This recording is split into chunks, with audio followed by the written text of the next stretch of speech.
Okay, hello everybody. This is my second playthrough of the Stanley Parable.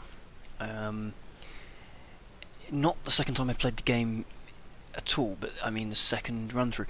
Stanley stood for a long time in one spot. It's part of the game. He likes to see how long he can go without dying. So far, he's doing excellent. And if he just stays right where he is, I'm sure he'll keep up that good momentum. Let's observe the genius at work.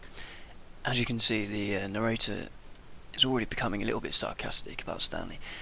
If you've seen the first video in this playlist, you'll see that I followed the narrator's kind of suggestions throughout and completed the storyline where I emerged into kind of like a kind of meadow with trees and everything, and there was a certain pathway, and then after that I was put back into Stanley's office, which is over there, 427.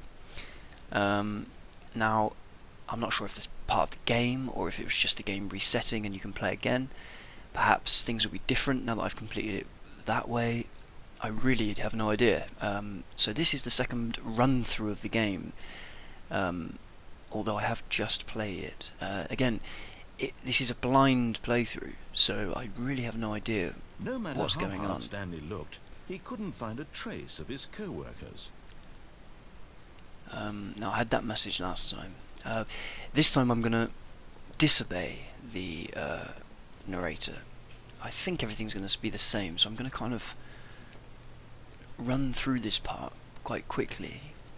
I'm going to have a little quick look through around, but I'm not going to read everything as I did in the first run through. That door's not closed behind me. That was spooky. Okay, here we go. This is the first decision. When Stanley came to a set of two open doors, he entered the door on his left. Now, in the first run through, I did take the suggestion. I wanted to play the storyline with the narrator. However, this time, I'd like to see what happens if I don't do that. This was not the correct way to the meeting room, and Stanley knew it perfectly well. Perhaps he wanted to stop by the employee lounge first, just to admire it. So this is now completely new to me. So we have another room here. Another room that's just boxes tipped over.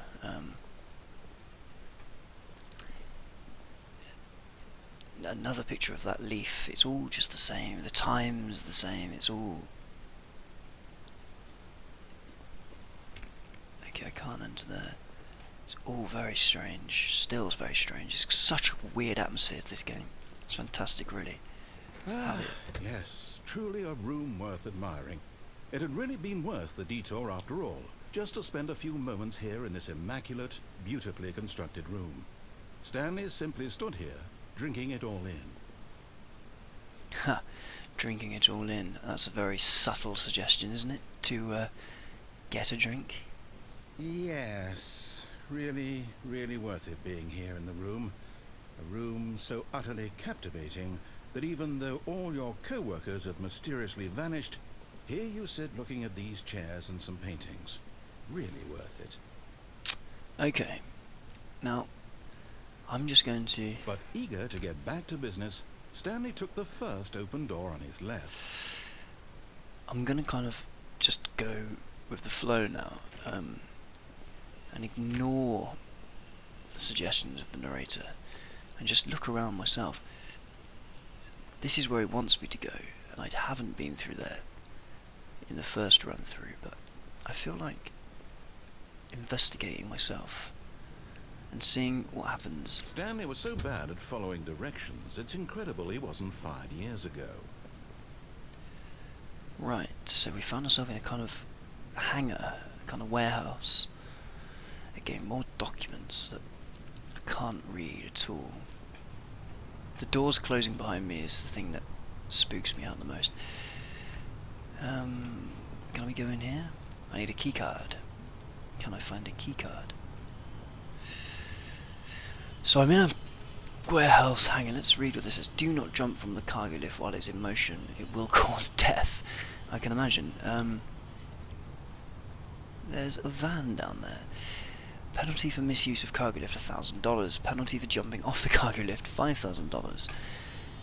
if they can penalise your squashed corpse. Okay, let's take the cargo lift. Look, Stanley, I think perhaps we've gotten off on the wrong foot here. I'm not your enemy, really, I'm not. I realize that investing your trust in someone else can be difficult, but the fact is that the story has been about nothing but you all this time. There's someone you've been neglecting, Stanley. Someone you've forgotten about. Please, stop trying to make every decision by yourself. Now, I'm not asking for me, I'm asking for her. Okay. So the narrator, instead of getting cross... This is it, Stanley. Your chance to redeem yourself. To put your work aside. To let her back into your life. She's been waiting. He's getting a little... He's trying to be subtly threatening, subtly persuasive, isn't he? Interesting. There was a moment in the first run-through where we got to the boss's office and he got very cross because I wasn't putting the key code in quickly enough. Who's closing the doors? Oh dear, look at this. There's something that I don't like in games, and it's things like this. Oh lord, oh dear. That's her, Stanley. You need to be the one to do this. To reach out to her. If you can truly place your faith in another, then pick up the phone. I can't get back out. I cannot get back out. What if I try and unplug it? As Yes. Stanley picked up the phone, a white light engulfed him, filling him not just with radiance, but with hope. Hope for a life reunited one... Wait. Oh, goodness. Stanley, did you just unplug the phone? No, that wasn't supposed to be a choice. How did you do that? You actually chose incorrectly. I didn't even know that was possible. Let me double check. No, it's definitely here, clear as day. Stanley picks up the phone. He's taken to his apartment where he finds his wife, and the two pledge themselves to one another. Music comes in, fade to white, roll credits. Not picking up the phone is actually somehow an incorrect course of action. How is that even possible? None of these decisions were supposed to mean anything. I don't understand. How on earth are you making meaningful choices? What did you... Wait a second. Did I just see... No, that's not possible. I can't believe it. How had I not noticed it sooner? You're not Stanley. You're a real person. I can't believe I was so mistaken. This is why you've been able to make correct and incorrect choices. And to think I've been letting you run around in this game for so long. If you'd made any more wrong choices, you might have negated it entirely. It's as though you completely ignored even the most basic safety protocol for real-world decision-making. Or did you not grasp the severity of the situation? Well, I won't have that kind of risk on my watch. I'm going to stop the game for a moment so we can educate you properly on safe decision-making in the real world. Please observe this helpful instructional video. Wow. Choice. Okay. It's the best part of being a real person. But if used incorrectly, it can also be the most dangerous. For example, in this scenario, a hypothetical real person named Stephen has a choice. He could spend years helping improve the quality of life for citizens of impoverished third world nations. Or he could systematically set fire to every orphan living in a 30-kilometer radius of his house. Which choice would you make? Remember that unlike here, the real world makes sense, and at no time should you make a choice that does not conform to rational logic. If you find yourself speaking with a person who does not make sense, in all likelihood, that person is not real. Allow the person to finish their thought, then provide an excuse why you cannot continue talking. Turn to a partner and practice saying, "My goodness, is it 4:30? I'm supposed to be having a back, sack, and crack."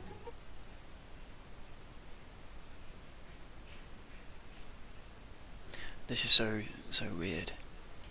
It's absolutely great. Practice. Let's try. Excellent. Making choices on a regular basis is the best part to a healthy decision-making process. Most medical professionals recommend making at least 8 choices per day. Do you make more than 8? Less? And finally, If you begin to wonder if your choices are actually meaningful and whether you'll ever make a significant contribution to the world, just remember that in the vast infiniteness of space, your thoughts and problems are materially insignificant, and the feeling should subside. At this time, your instructor will guide you in an exercise to test and reinforce the material covered in this video. Ah, welcome back. Wow. You may have noticed that this room has begun to deteriorate as a result of narrative contradiction. But not to worry. Now that you're properly informed on good decision-making, we're going to revisit a choice you made just a few minutes ago and see what the correct thing to do would have been. This way, please. This is interesting, isn't it?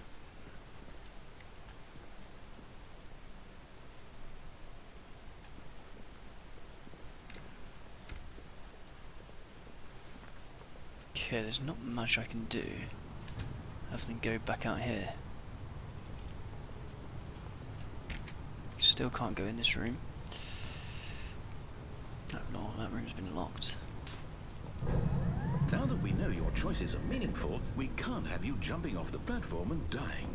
Imagine the main character dying senselessly halfway through the story. That story would make no sense at all. We just need to get you home as soon as possible before the narrative contradiction gets any worse. Unfortunately, it seems this place is not well equipped to deal with reality. They've put a fence around the outside of this to stop me leaping off. Okay, so I don't really have much choice about where to go now. But I do know that the narrator is controlling everything. He wanted me to go... What's the time? It's 24 minutes past 11 again. It's always 24 minutes past 11. It's really weird. Let's grab a drink. Almost there. You'll take the door on the left, No. back to the correct ending, the story will have resolution once again, and you'll be home free in the real world. Okay, there's no way to not do what is going on. What he wants me to do. I feel like trying all of these doors to try and escape the narrators.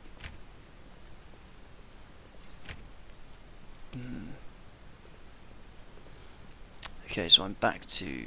Now remember, all you need to do is behave exactly as Stanley would. That means choosing responsibly and always putting the story first. I'm quite sure you'll be up to the task. Just follow my lead and you'll be fine. All right. When Stanley came to a set of 2 open doors, he entered the door on his left. Okay, I wonder if I'm going to go through the whole rigmarole again if I go down here, but I'm going down here. No! Why did you do that? Quickly, Wow. hurry back in the other direction. Perhaps we're not too late. Okay, so the world is starting to... This is very strange, look. We've got file cabinets in the walls, file cabinets in being warped in different shapes. Very weird. Overlaying paintings. It's a kind of horrible simulation, isn't it? Okay, so I have to go down here.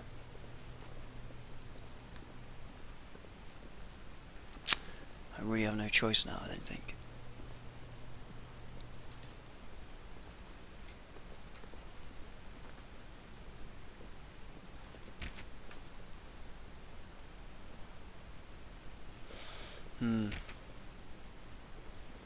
Oh, it's ruined. I can't believe, after everything we talked about, that my story, you've destroyed my work. Why? For what? What did you get out of that? What did you think was so special about seeing the game undone, left here like so much garbage? It's worthless now. And what am I supposed to do? Even if there were a way to continue, would it be worth it? To know that my story is now incorrect? How can I go back to that? I can't erase that knowledge. I'll have to live with it forever. Reliving its impossibility forever. I couldn't live that way. Is it better to shut the game down entirely? To willingly destroy all of my work? I don't know. What's the answer? What do I do? What do I do? What do I... No, I have to. I have to shut the game down. I have to. I have to. Wow.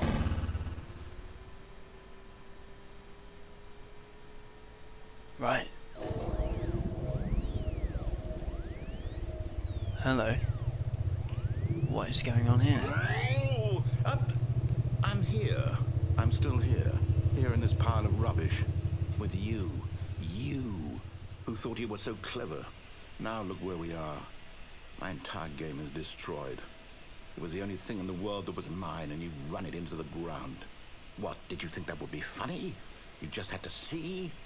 Didn't I impress upon you how important it was to be like Stanley? He actually knows how to do what I tell him to. He understands that if I say to do something, there's a damn good reason for it. That thought hadn't even occurred to you, had it? That there's a world outside of you? You're a child. Oh, my story. If you'd just gone through the door on the left, you would have seen it. There was a whole underground facility. You would have destroyed it and been victorious. See It would video have been one. so perfect. I worked so hard on it. I tried so hard. Behave exactly as Stanley would. That means choosing responsibly and always putting the story first. I'm quite sure you'll be up to the task. Just follow my lead and you'll be fine. All right. When Stanley came to a set of 2 open doors, he entered the door on his left. Now,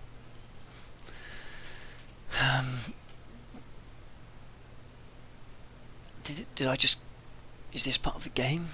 Or did I just kind of glitch back to this point? Let's go left, because I know there's another decision coming up that is quite interesting. What's the time?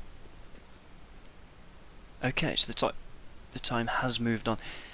32 minutes past. Yet there was not a single person here either. Feeling a wave of Skip disbelief, all of this, Stanley I've done decided that. to go up to his boss's office, hoping he might find an answer there. Aha.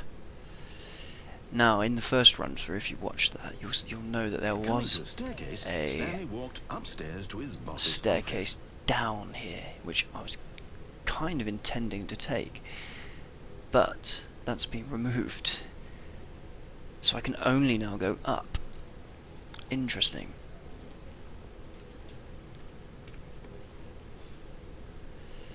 Very interesting. We didn't try these doors, did we? No, we can't go through there. So this is wait a minute. The office is... This is strange. The office is completely different. Stepping inside his manager's office, Stanley was once again stunned to discover not an indication of any human life. Shocked, unraveled, Stanley wondered in disbelief who orchestrated this, until he saw the door with a voice receiver next to it. Surely behind this door lay all the answers to his questions. And beyond all probability, he knew the passcode. He had seen it on his boss's computer just last week. Night Shark 115. Was this the code to open the door? Would it still work? There was only one way to find out. Stanley had been trained never to speak up, but now he would draw from within himself the courage to face the unknown. He drew a sharp breath and then spoke the code. I just want to have a look at that. It says business strategy there. A man holding a pistol to a panda's head. That's great. The office is completely Stanley different. spoke the code. Night Shark 115. So strange. He So spoke it into strange. the receiver, right there on the wall. Let's do it.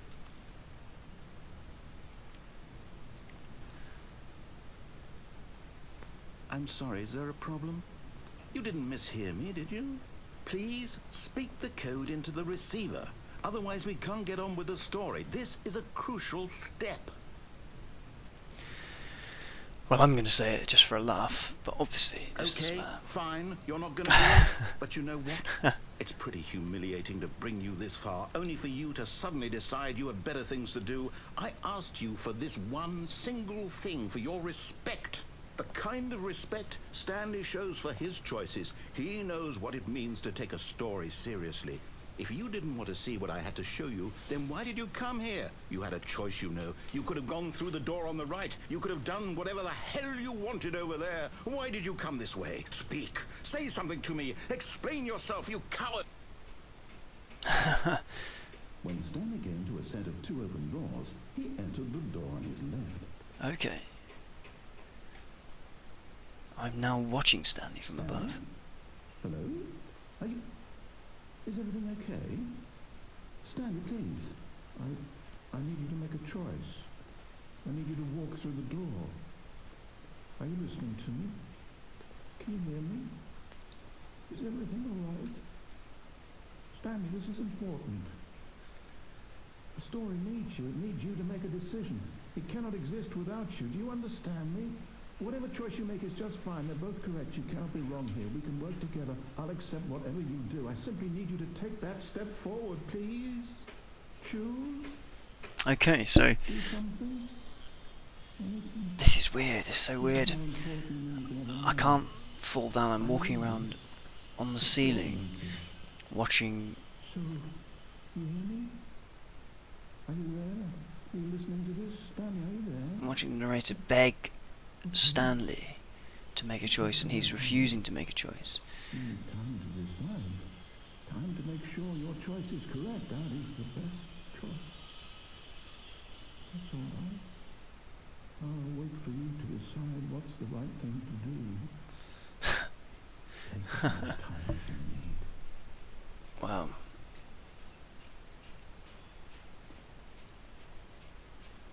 Okay. So that's... There's so many more questions, so I think I'll see where I end up now. And I think I'll end up... Yes, I've ended up back in the office at the beginning of the game. And it is 21 minutes past 11 again. Right. Well, that was my second playthrough. And let's do playthrough 3 next.